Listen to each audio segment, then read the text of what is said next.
Seth freaking Rollins, and this is BrettO Live on YouTube. What is going on, guys? BrettO Live back with another video, and today with the Week in Review, episode 91. If you guys missed last week's episode, it is over on the channel. Make sure to go check it out. Before we even get started, subscribe to the channel so you guys never miss a video. Turn on notifications if you want. Smash a like on this video. Comment down below. What was your favorite part about the shows this week? I'm really interested to know. But without further ado, this is the Week in Review setup where we go over Raw and SmackDown in a setup style. Tell you guys what happened. Tell you guys what I thought about it. Raw Legends Night. It was interesting.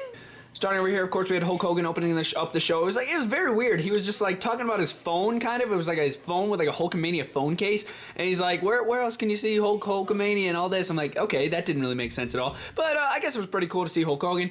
We had a 24/7 championship bit backstage. I didn't even know that R-Truth lost the 24/7 championship, but yeah, apparently he lost it to Angel Garza on a TikTok live stream.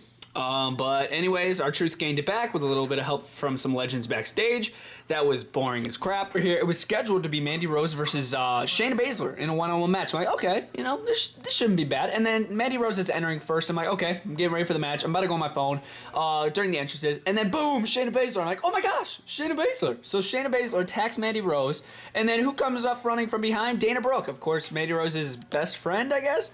It's not Sonya Deville anymore, I guess. But yeah, and then she just gets Shayna Baszler off of Mandy Rose, and then it's Dana Brooke versus Shayna Baszler, a one-on-one match, and it was lame, very lame. In the end, Dana Brooke ended up picking up the victory in very just lame fashion, dude. Just so boring. Moving over here, this actually opened up the show. It was actually an episode of Miz TV, which turned into a tag team match made by Teddy Long. Of course, we're going to have a tag team match, the famous line from Teddy Long when he was the SmackDown general manager, I think it was.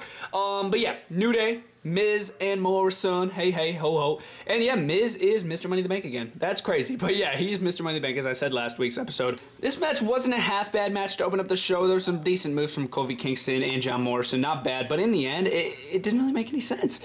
You'd think, yeah, Miz gets his briefcase back. Miz and Morrison at the top, they're on the top of the world. They go up against the New Day, and they lose. Yeah, I'm glad that New Day got the win, but Miz and Morrison, it just seems like they were just getting started again, like going to the top, and then they get knocked down again. I'm like, okay, so that was just okay.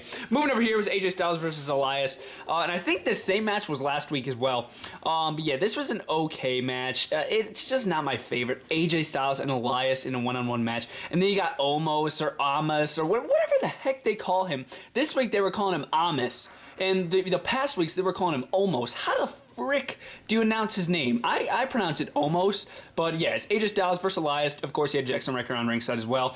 But yeah, this was an okay match. In the end, AJ Styles hit the Styles Clash on Elias, 1, 2, 3. But after the match, Jackson Riker, he was stalking AJ Styles. He's like, okay, I got a guitar. I'm going to smash it right over AJ Styles' back. But Omos came out of nowhere, and yes, I call him Omos, kicks the guitar right out of the hand, and then basically just scares him away. So that was okay. Okay way to end it, I guess. Moving over here, it was Charlotte and Asuka versus Lacey Evans and Peyton Royce. Really quick, let me just start off by saying they should have never split up the Iconics. Should have never split up the Iconics. It's just, oh my gosh, why is Peyton Royce with Lacey Evans? So stupid. I don't like that tag team.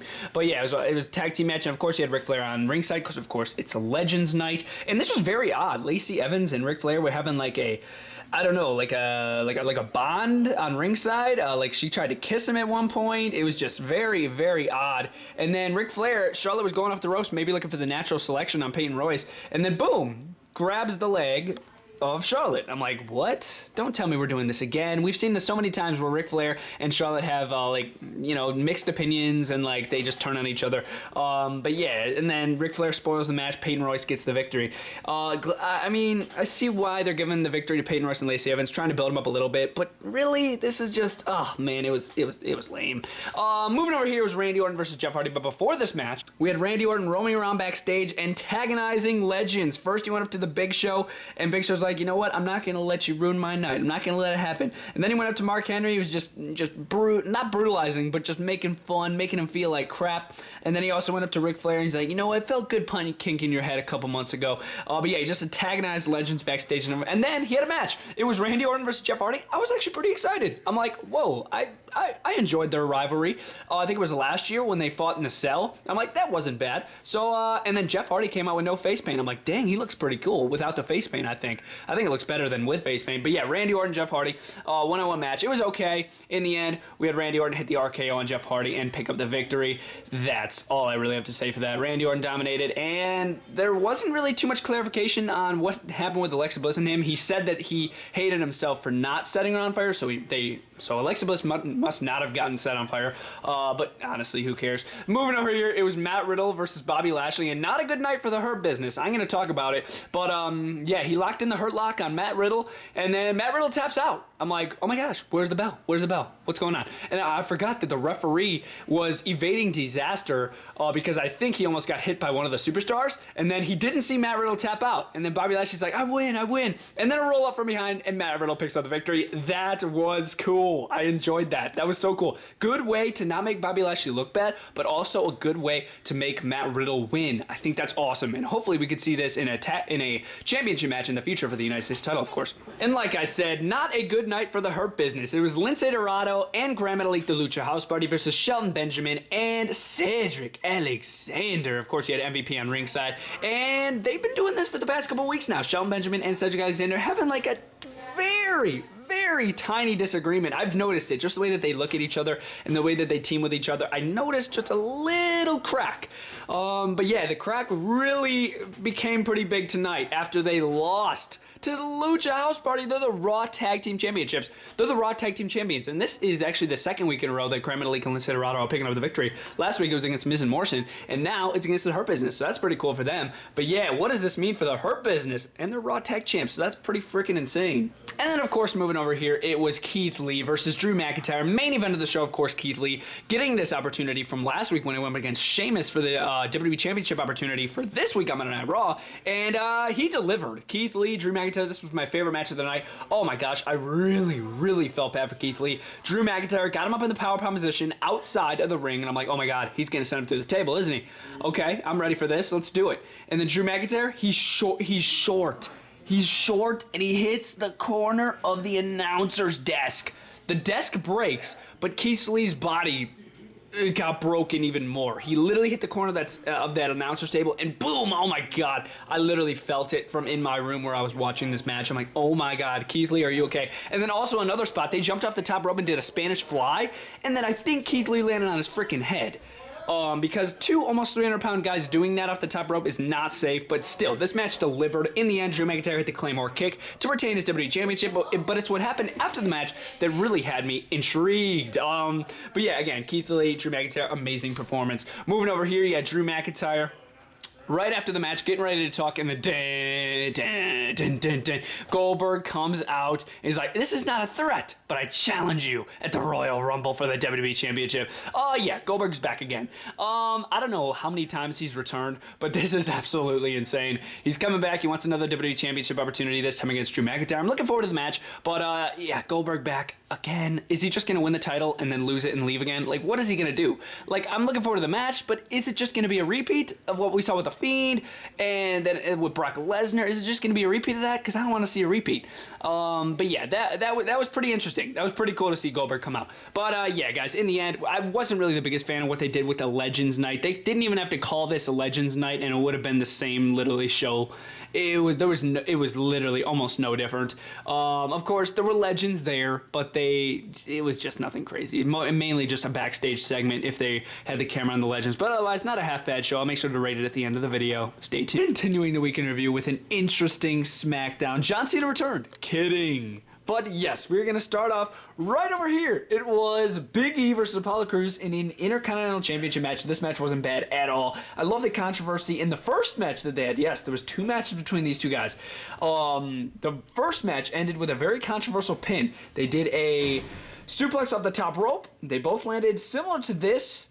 The articulation of the figures, it wouldn't let me connect them fully how it looked.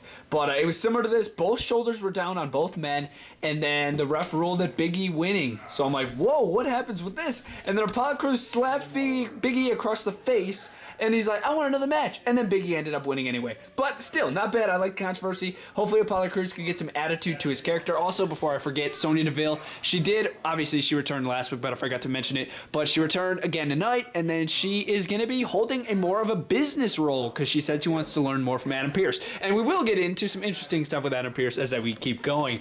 Moving over here, it was Robert Roode and Dolph Ziggler versus the Street Profits. And I thought for sure Montez Ford and Angelo Dawkins had this in the bag. I'm like, you know what? They're going to retain. They have to retain. They are literally going to retain. They were the breakout star of the year. They were tag team of the year. They're going to retain. No. Robert Roode and Dolph Ziggler won with an interesting spinebuster into a zigzag to Montez Ford, and then they picked up the SmackDown Tag Team Championships. Yeah, I can't believe it either. I think it's cool. I like it. I don't know who they could face. I really can't think of any other tag teams on SmackDown.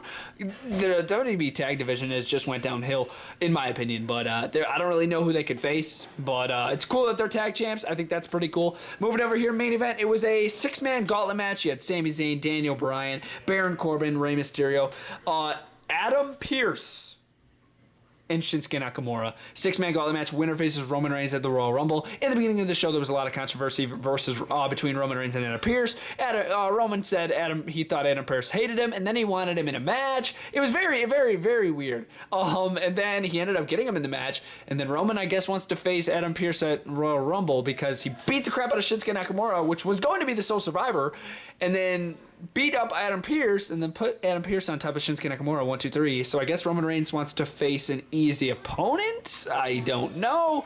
But yeah, very interesting. I don't know how I feel about it. I really wanted to see Shin win the match. I really enjoyed his performance. Him without Cesaro is great. I know he's been a singles competitor before, but it was amazing to see him as singles again. Without Cesaro as singles competitor, it was good. I'm like, wow, Shinsuke. He eliminated Daniel Bryan. If I remember right, I think he eliminated Baron Corbin. Yeah, but he had a stunning performance, and I'm like, oh my god, Shin could win this. I would love to see him versus Roman, but no, it's Adam Pearce because Roman just made that his destiny, I guess. But yeah, guys, that was SmackDown. Probably like, dang, that was short. But yeah, guys, I really enjoyed SmackDown. Wasn't that bad in the end. I'm going to give it a 7 out of 10. Not a bad show at all. And I'm looking forward to the Royal Rumble, I got to say. But yeah, I really enjoyed this video. Make sure to let me know your ratings down in the comments down below. I'll see you guys next time. BrettO Live out.